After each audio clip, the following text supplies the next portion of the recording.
Thank you, Steve. Andrew, stop sucking up. Why not? It's fun. That's true. So, board certified.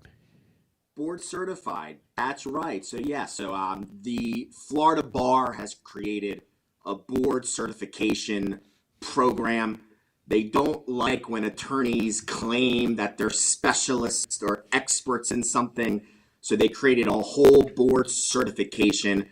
We have 9 attorneys that are board certified in condominium law. There's less than 200 board certified attorneys in the state of Florida in condominium law. So I'm certainly proud to be one of those. We also have a board certified construction attorney as well. And so we're definitely well suited to address any of those legal questions. You know what this means, though? I can call you an expert and do it legally. Absolutely. And I love it. We worked hard for it. We had to go to No, yeah, I know you do. take a test. I mean, it was like, and it was funny seeing attorneys that have practiced for years. I don't care how old you are. There's a little bit of that test anxiety out there. So it certainly was a huge relief to have that done. And I'm certainly proud of that. So, because Andrew, he's this good-looking attorney guy, our boards are filled with phone calls already. That's early in the show. I know. All That's lines great. are booked, and they're from everywhere. They're from Miami. They're from Sarasota. They're from Vero Beach, from all over. This is the hottest show in South Florida. I'm so glad that you could be with us tonight. And we're going to not only answer people's questions on the phone, but we've got, did you notice all the emails that we got? That's just in 2 weeks. Emails that people have sent their question in. So, hey, let's get ready. We're going to have a great show tonight. Again, if you'd like to call us, 888-565-1470. Let's go to our first call. Let's go to Douglas in Vero Beach. Hey, Douglas. Hey, Steve, thank you so much.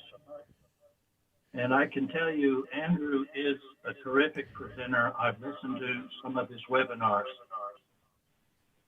Thanks for having him on. Are you his cousin? Andrew? I know. Douglas, are you a family member that I'm not aware of? That was awfully nice of you. And thank you, Douglas. I appreciate that.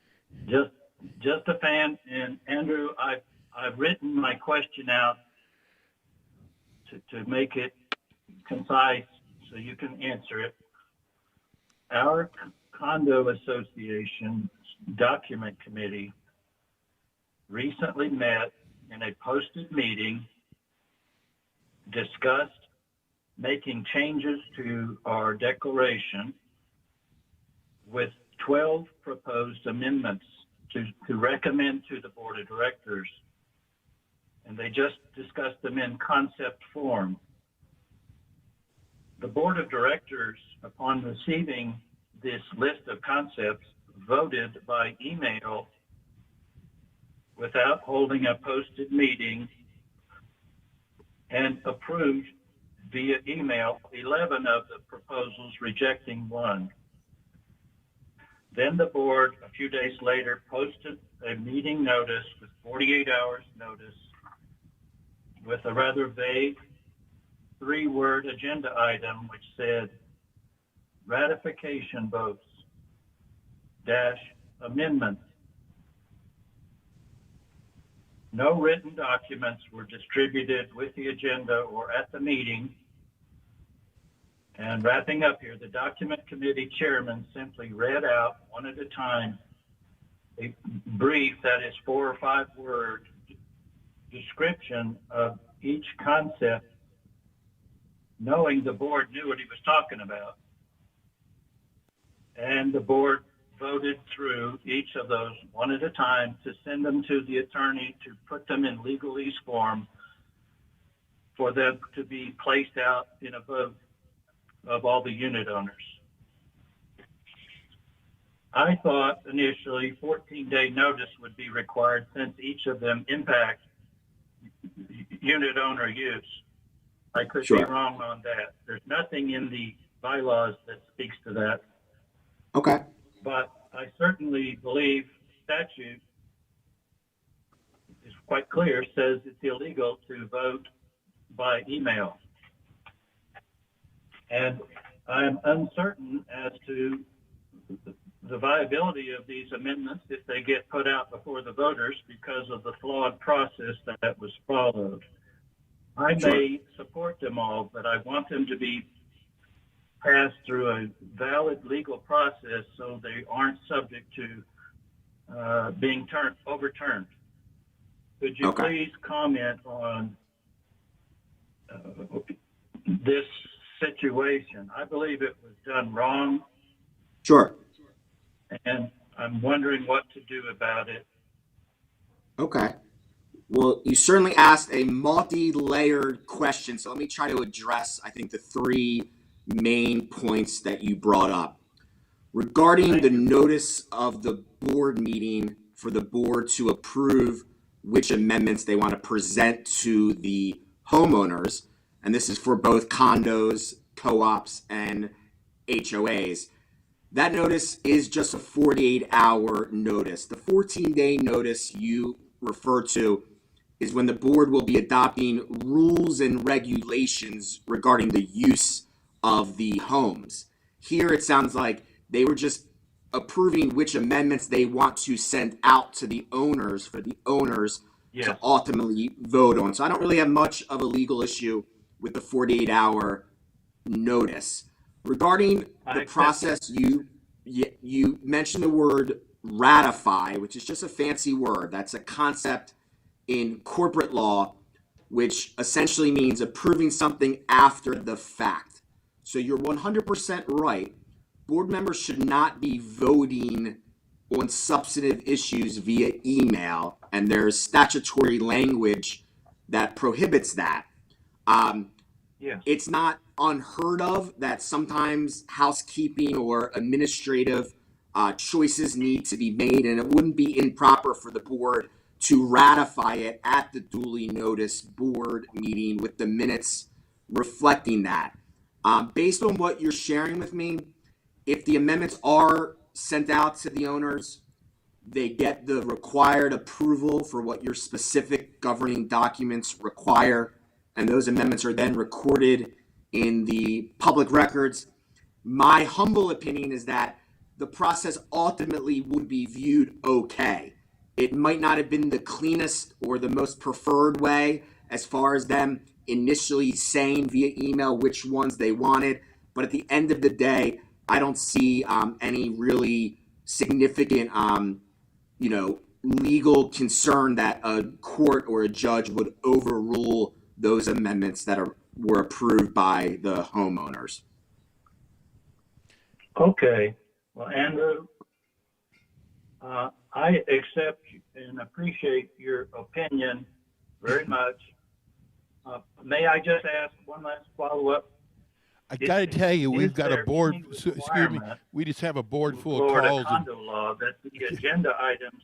Yeah. So thank you so much. I think we're probably going to have to move on, but I appreciate it. And just one quick thing. Obviously, this was said at the start of the show, but I want to make sure everyone knows this is good general information. A lot of these are very fact specific, so you of course want to make sure you're consulting with your individual condo, co-op, or HOA attorney on any particular specific fact pattern. But thank you so much. I really appreciate it. Thanks, Douglas. Let's go to Dominic in West Palm Beach. Good evening, Dominic. Are you there, Dominic? Okay, let's go to Lauren in Sarasota. We have a line open right now at 888-565-1470 if you have a question for Andrew. Hi, can you hear me right now? We hear you great, Lauren. Go ahead. Okay, so we're having an election, and I think this is definitely a fraudulent election because it's being held by our property manager who has put us in owner's equity debt of $100,000, and I believe he has a personal financial conflict in this because conflict of interest, because his renewal of his contract is solely reliant upon one person, the president, and she does not discuss anything with the board of directors as they're too old and they think they're going to a tea party. And so, and I think that the HOA attorney is actually his friend. So there's a conflict of interest there. So I can't contact them. And, I'm retired secretary, so I have no money. I can't pay for anything. But this is so obvious that the only way he gets renewed of his contract is by the president. And so therefore, he's in charge of collecting all the ballots that come in, and he's in charge of counting them. And obviously, it would behoove him to make sure that the people who get on the board will be in his favor of renewing his contract, which was in 2011, 13 years ago. And the president just keeps rolling it forward, and the rest of the board don't know anything from anything. And I bet that the president's getting a kickback in order to just carry on this 13-year-old Gotcha. contract with this dude who has put us $100,000 in debt. I believe this is a conflict of interest. Okay, so another multi-layered question. Andrew, I didn't know if she was talking about the Broward election board or if she was talking about her association. Go right ahead. I know it. Florida is famous, or infamous, I should say, with election stuff. The first thing, and this is just a general piece of advice, there may be some funny business going on, but I generally advise people, you don't want to allege, that someone's taking a kickback or taking money without really solid evidence of that. Right. So that would just be my first point. My second point is all of the voting materials, the ballots, the proxies, the sign-in sheets, that's all part of the official records of the association, whether it's a HOA, condo, or co-op, that must be maintained for at least 1 year. So if there's any issue with, perhaps they weren't tallied right, certainly owners have the ability to have access by submitting a written request to have access to copy those official records. And if you think there's, an election problem and election challenge, make sure one's filed within 2 months of when that election was held. Regarding the president sort of rubber stamping everything, ultimately, just because someone's a president, it's a majority of the board who has the authority to hire vendors or renew vendors. No sole board member on his or her own has that unilateral authority. And finally, it sounds like you do have a lot of, perhaps bona fide concerns with the way things are run.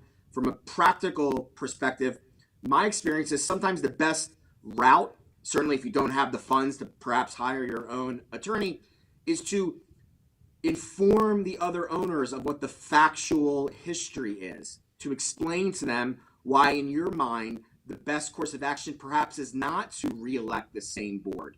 And oftentimes, that is a way to get to where you want to go.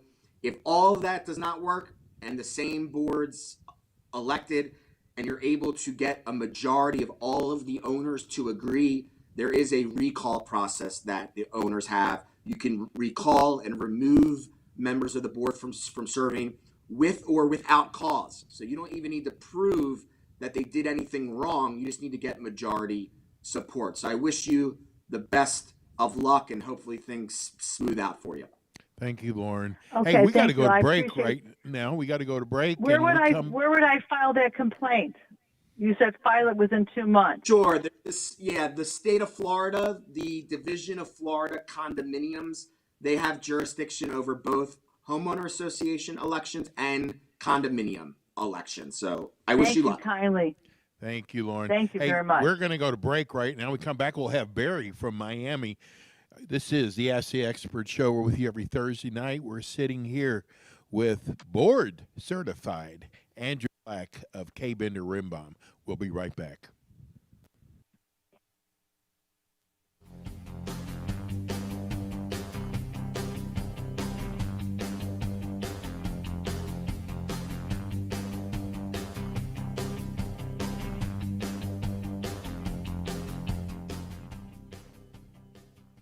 Kaye Rembaum is a full-service community association law firm dedicated to the representation of community associations throughout Florida, with offices in Pompano Beach, Palm Beach Gardens, Tampa, as well as in Miami-Dade by appointment.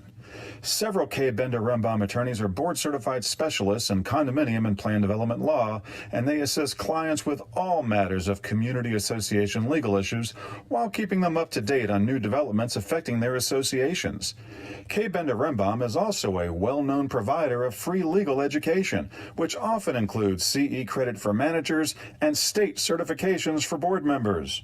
Contact Kaye Rembaum today by calling 800-974-0680. That's 800-974-0680 to reach any of their locations. You can also visit them online at kbrlegal.com or just write to them via email at info@kbrlegal.com.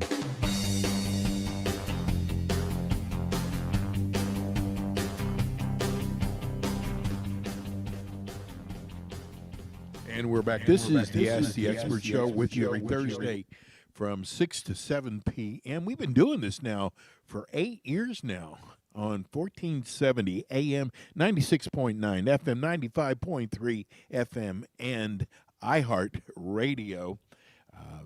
The firm that we are our expert tonight, and we can call him an expert because he's board certified. We have Andrew Black here from Kaye Rembaum.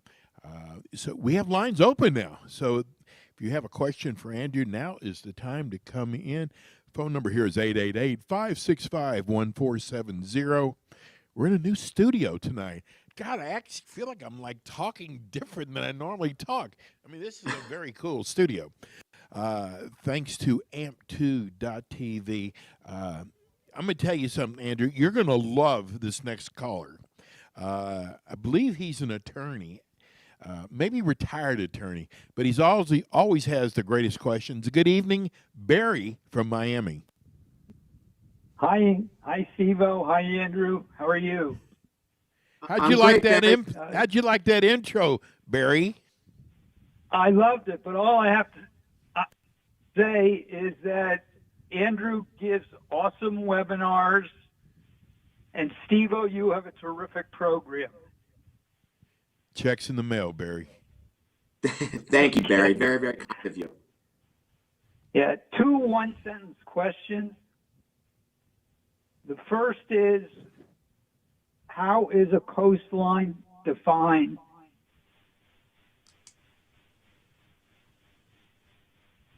Okay, I'm not sure I have a one-line answer for that. I know this was a topic.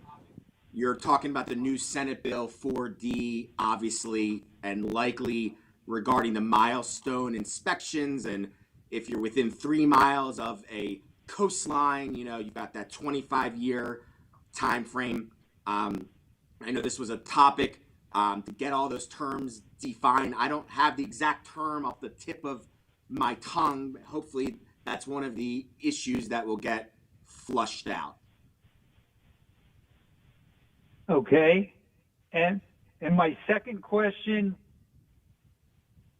if somebody has an underground parking garage and it is a concrete floor, and from the floor to the ceiling is 11 feet, is that a story?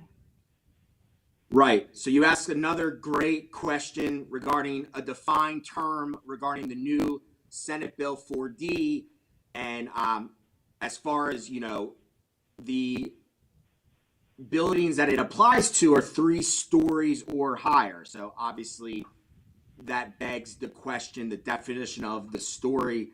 And there's language, I believe, in the Florida Building Code that addresses it. But I do share, if this is where you're going with it, I do share that the new bill could clarify a bit the precise definition to avoid any vagueness or uncertainty regarding that type of fact pattern that you just spoke about. And not to plug our firm, but Jeff Rembaum, the partner that heads our Palm Beach Gardens office, I believe he's just wrapping up a article that will hopefully be put out definitely on our website. I believe it'll be in the Florida Community Association Journal, that addresses some of these areas in the new Senate Bill 4D that hopefully will be cured in the next legislative session. So Barry, you're drilling down on some great stuff, and hopefully we'll get all this clarified so we all can get clear on these things. Okay, thanks, and keep Thanks, up the Barry. good work. Thanks, Barry. Okay, I got to do this to you. In a way, I kind of hate to do it, but I get the emails, Andrew, and I got to tell you, I don't even know if condo owners, people, HOA members bring this up. But I got to tell you, there's a lot of residents out there who are, we're in our demographics here. We have an older demographics here. And I got to tell you, people are scared. They're scared because homeowners insurance is going up. The more companies that go out of business, the higher their insurance goes up.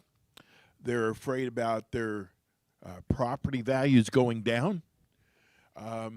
They're worried, really worried about these new laws that are going into effect and the reserves, the way they're going to be handled, and how are they going to afford to live there anymore. Do you have any words that might make someone a little bit happier?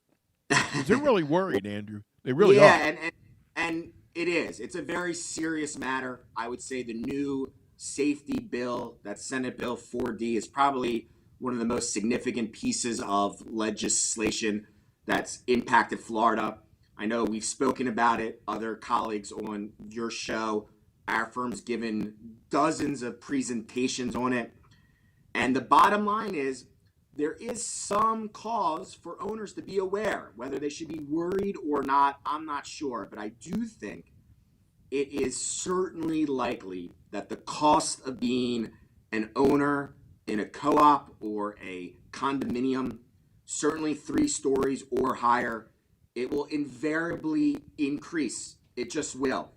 That horrible tragedy that happened when the condo collapsed, we all knew that there was going to be some changes to the laws to try to hopefully not have a fact pattern where an older, aging high-rise, where they had an association kick the can down the road, right?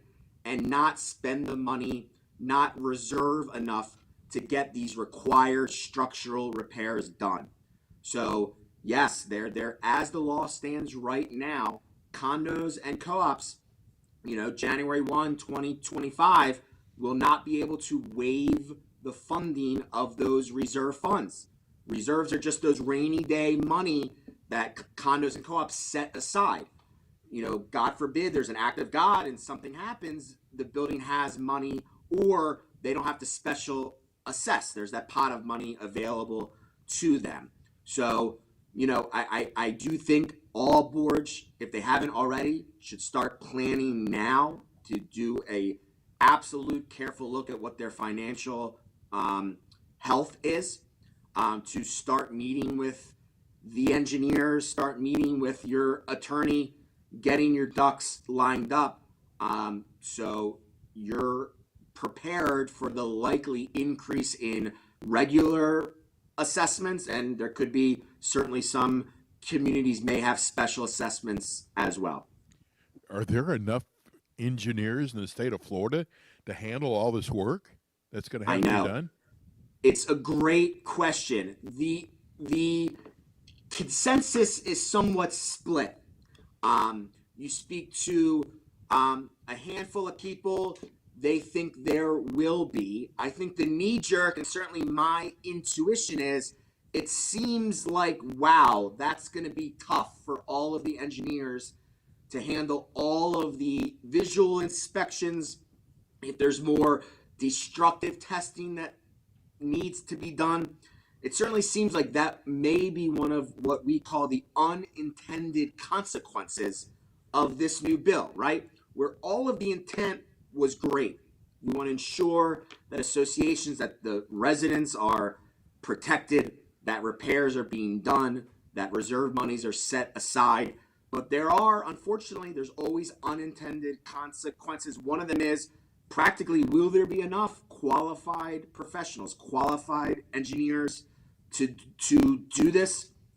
The fact of the matter is, it remains to be seen. We have to hope that there will be. If not, certainly the lobbyists and the people in Tallahassee are going to have to be made aware of that. So there could be maybe some adjustments going forward. Okay, if you've got I get people email me and say, we always try to call into your show, but the lines are always busy. Well, guess what? Now's the time to do that now. You can call us right now at 888-565-1470 if you got a question for Andrew. We're going to start going to questions that you have written into us, and we'll get Andrew's opinion. But if you'd like to call, 888-565-1470. Your firm does, I believe it's called Ask the Lawyer, and I've been to several of them, and it's funny because there's usually about 50 or 60 people there, and they bring their question in, but then they hear others ask their questions. All of a sudden, they got 10 more questions. So absolutely, you might have a question now, and I would love for you to call and ask Andrew. 888-565-1470. Hey, let's go to our friends, our listeners who have taken the time to write in, and let's start with Jazz in Fort Lauderdale.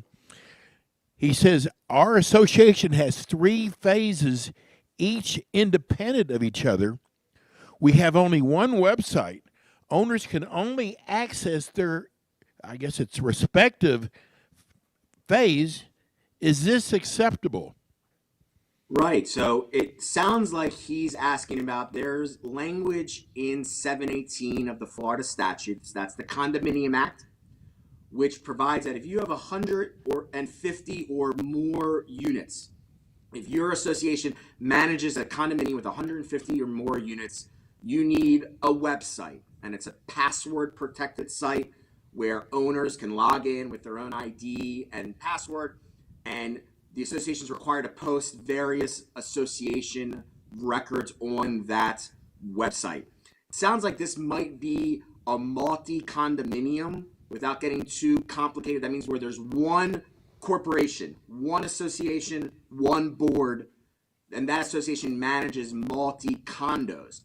If that's the fact pattern for Jazz, then all of the condos should have access to that association site. Alternatively, if it's 3 separate corporations, 3 separate boards, then if you're an owner in Corporation 1, you shouldn't have access to the website or the records of Corporation 2. But if it's just one association, one corporation, in my view, you should have access to all of the association records on that website. Again, our phone number here is 888-565-1470. I thought this was cute because a lot of the condo associations, the women have card games, might be mahjong or whatever they play, and there's several. One of them is a very big complex. I'm not going to say the name of it, but they have 60 women who play cards every Tuesday, and they listen to your show. They That's have great. it piped in into the card room. So her name is Connie. She's in Deerfield. She says, love your show. I haven't missed a show with the girls this year, and I'm so glad you've added a second show. Well, so are we.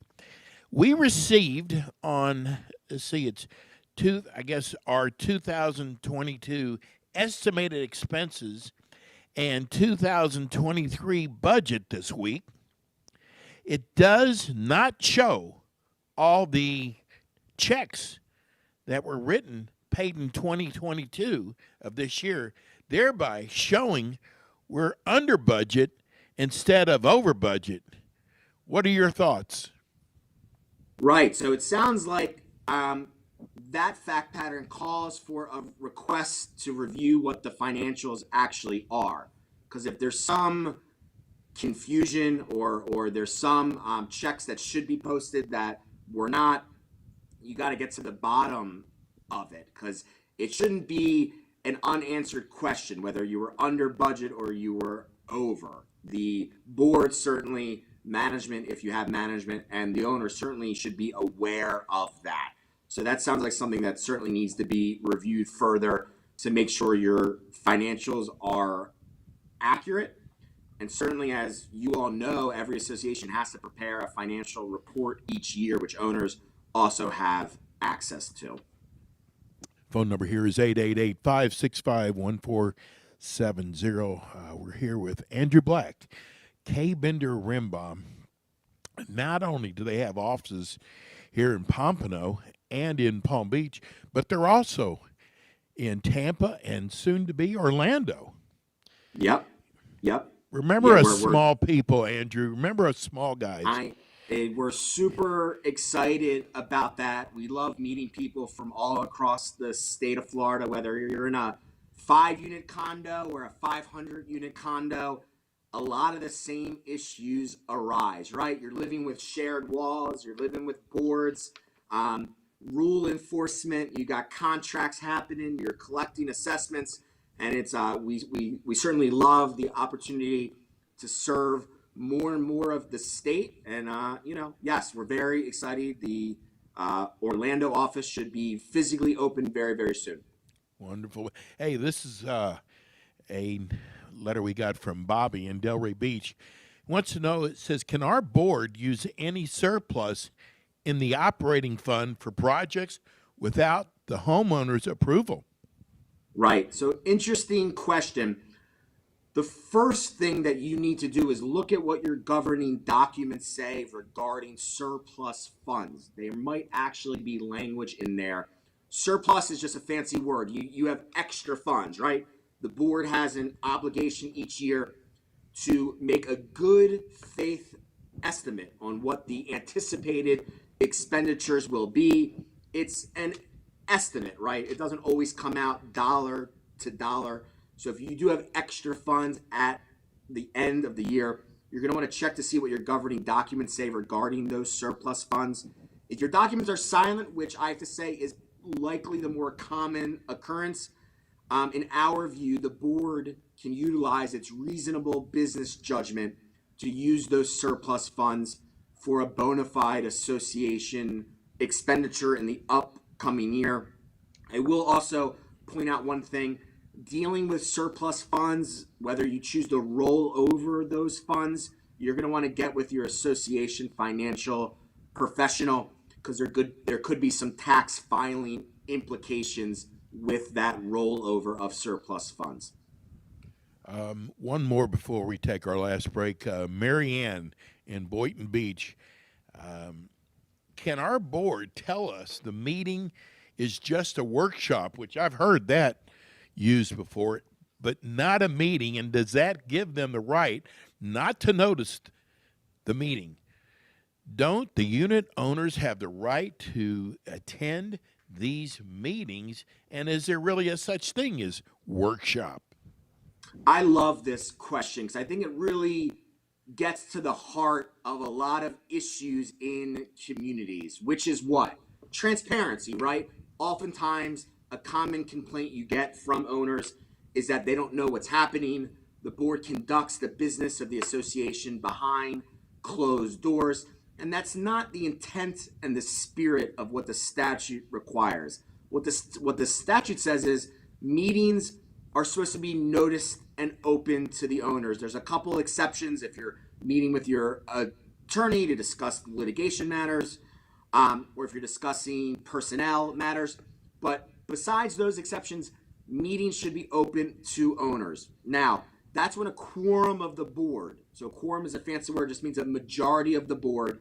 If there's a majority of the board and they're making decisions for the association, they're conducting the business of the association, that should be a meeting that's open to the owners. And I usually tell my boards, they know deep down if they're meeting behind closed doors. They know if they're essentially just rubber stamping things at the open board meetings that were really decided before they got there. And that's not what the law wants. That's not what the law is intended for. So my guidance to boards are you want to be cautious about holding these gatherings under the workshop guise.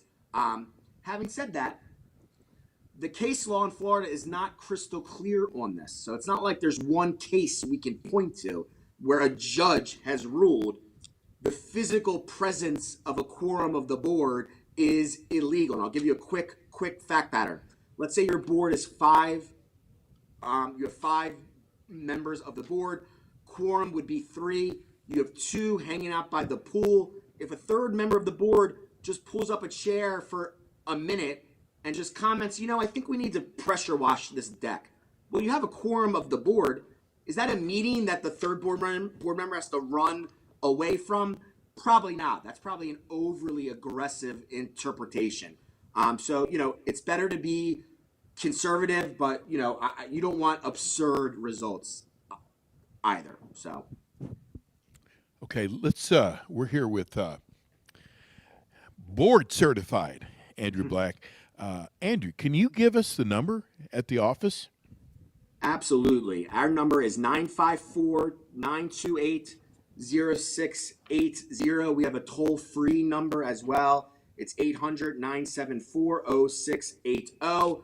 Again, we have offices in Pompano Beach, Broward County, office in Palm Beach Gardens. We have a Tampa office. We have an Orlando office that's opening up very soon.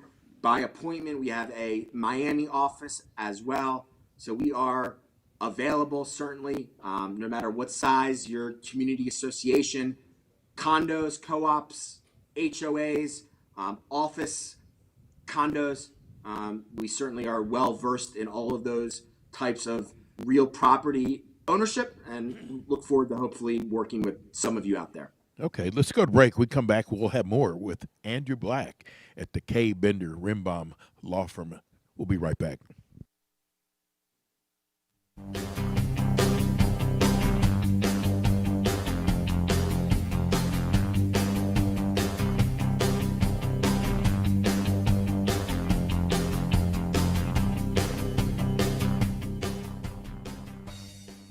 Kaye Bender Rembaum is a full-service community association law firm dedicated to the representation of community associations throughout Florida, with offices in Pompano Beach, Palm Beach Gardens, Tampa, as well as in Miami-Dade by appointment.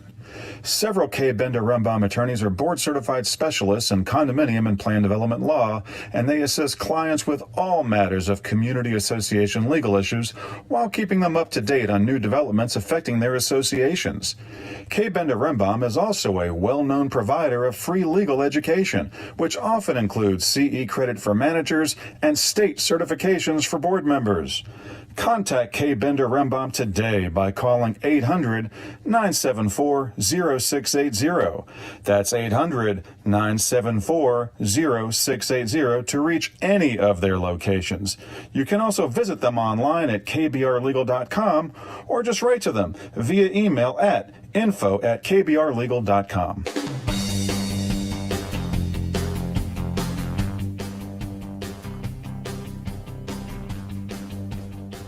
And we are back. This is the Ask the Expert show. We're with you every Thursday night from 6 to 7, drive time. If you're in your car, you definitely don't want to miss one of our shows. Tonight we have the Kaye Bender Rembaum Community Association law firm. I can say this. They're one of the largest law firms when it comes to condo and HOA law. Let's go to the phones. Let's go to Lynn in Hillsborough Beach. Hey, Lynn. Yes. How are you doing tonight? I'm doing great, thank you. Good, bud. Got a question for Andrew? I do. Recently, maybe I should turn off my radio. Please. Okay. Recently, our association amended the bylaws to include requirement that the owners had to replace their windows and sliding glass doors because our insurance rates were going to double. And I'm wondering, am I required as an owner from 1995 when I purchased to replace my windows and doors before they changed the bylaws? That's my question. Okay, so just to clarify, so that amendment to compel owners to install that hurricane protection, that's already been approved by the owners and recorded with the Broward County? Because you said you're in Yes, Hillsborough. according to the So is that association, it was just recorded. okay? And that amendment requires owners to install code compliant hurricane protection? Yes, it requires the owners to install hurricane windows and sliding glass doors that meet Okay. the up-to-date Current code. code. Sure. So yeah, so that's not an uncommon amendment. We've actually assisted some of our clients with implementing that. If the amendment was properly approved by the owners, there's a presumption under Florida case law that it's valid and enforceable. So if the amendment requires current code compliant hurricane protection and you do not have it, in my view, that is something the association could enforce. Even though you've been an owner for a long time, there's a Florida Supreme Court case that holds that the governing documents had an amendment provision in them when you bought, which essentially put owners on notice that the governing documents could be amended in the future. So if this hurricane protection amendment was properly done, it's certainly something that the association could enforce. Okay, now if a person has difficulty of a financial hardship, is there something that can be done with respect to that? Not replacing the windows, or are they going to come in? Yeah, I mean, that's certainly something that that particular owner would need to raise with their particular board to see what type of perhaps financial accommodations could be done. Oftentimes, amendments of that type will have built into it something that we call self-help, which if the owner doesn't timely do it, it specifically authorizes the association to perform the installation for the owner, still at the owner's expense. But perhaps your board would be willing to defer the payment maybe over certain months or something like that. Obviously, that's something you would need to individually raise with them. I see. Well, I thank you very much for your expertise. Thank you. Mine are Andrew's. Right. Yeah. Yours, Steve. Yeah, right. Okay, listen, we've got a few minutes left for if someone would like to call in, 888-565-1470. I've got a letter here from Ken in Coconut Creek. Our board is considering changing the canopy to a different color. Is that considered a material change? Should we get a vote on that? Sure. So I'm going to take the assumption that Ken lives in a condominium association, and he's talking about the concept of material alterations, which I'm sure some of the listeners have heard before. A material alteration has been defined as a perceptible change in basically the way the common elements look. And there is arbitration decisions and case law in Florida that has held that even a change of color, we may think it's minor, but that a change of color does qualify and does constitute as a material alteration. Now, the key part is whether an owner vote is required for that change of exterior color. It's a two-step analysis very quickly. The first step is check what your documents say. Oftentimes, the condo governing documents will have a material alteration provision, and you follow what that says. It may require owner vote, 2/3, 75%, majority. It may even allow the board on its own to perform that alteration, provided that the alteration doesn't exceed a certain dollar sum. So you follow what your governing documents say. If your documents are silent, then you have to default to Chapter 718 of the Florida statutes, which does require 75% of the owners to approve that material alteration. Okay. You know, Kaye Bender Rembaum has been with us, gosh, going on 6 years now. In fact, they will be back with us. One of the senior partners will be with us next week. And get your questions in. You can send them to Stephen at AskTheExpertsRadioShow.com. That's Stephen at AskTheExpertsRadioShow.com. And maybe we'll get one of your questions in. Here's one from Peter in Boca Raton. To record a meeting, can you just notify that you will be recording meetings for the whole year? That's an interesting question. So we get asked variations of the ability of owners to record a meeting, whether it's a meeting of the board, a meeting of the owners. And the answer is yes. Owners do have the statutory right to record a meeting of the board. What the law says, though, it allows the board to adopt reasonable rules regarding that recording process. And those rules can include, if so desired by the board, a requirement that the owner notify the board in advance of his or her desire to record. So if there's a rule that says you have to tell us before every meeting that you want to record, in my opinion, that would be an enforceable rule. And to avoid any issues, the owner should certainly just follow that rule and tell the board in advance.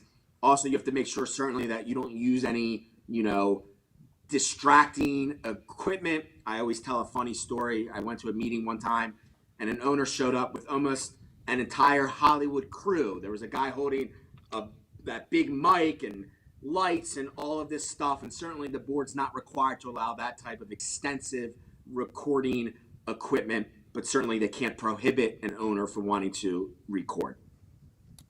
Here's a actual board member, Kim and Davy, says, I'm a board member and I love your show. Another one of your cousins, Andrew. All my board members, and we are new, listen to your show and we learn so much. We have a townhouse. We're a condo. Are we, I guess writing is kind of difficult. Are we responsible for the new roof repairs? Our roof is 30 years old. Is a 30-year-old roof, is it, I guess, insurable? Insurable, right. So, yeah, look, first of all, that's definitely a question you want to get your insurance agent involved with. There's terminology regarding what the remaining useful life is of that roof. Oftentimes you hear 30 years. Whether the carrier will, whether you can get a policy on it, I mean, that's up to the underwriter, obviously. I would suspect that it probably is insurable. But if it's that old and you're on your board, you need to make sure that all the maintenance and repairs are timely done if it's the association's obligation. I will share with you, attached townhomes don't always have the same maintenance allocation between the association and the homeowners. So you need to check your governing documents on who repairs what. Some attached townhomes, they say the association repairs all of the exterior, but not all of them do. So you want to make sure you're fully aware of that. Well, I got to tell you, the show always goes by so fast. And Andrew, we hope that you will be back again with us. It's been a fun hour. The name of the firm is Kaye Bender Rembaum. Can you give everybody the phone number again? Sure. It's 954-928-0680. Our toll-free line is 800-974-0680. look forward to hearing from some of you. And go Ravens. I'm watching my Ravens play the Tampa Bay Bucks in about an hour or so. So that's the Ravens sign behind my head there. So Andrew, thank you so much. Thank you. This is the Ask the Expert show. In 2 weeks, and by the way, Kaye Bender Rembaum will be with us again next week, but in 2 weeks, the Eat and Critique show, we are going to start going into restaurants that have been shut down by the health department and find out if they have fixed the problem, and we're going to do it on video. It's going to be a lot of fun, and we've got a great restaurant coming on. That's in 2 weeks. Thanks for listening to us tonight. This is the Ask the Expert show with you every Thursday night from 6 to 7. We'll see you again next week.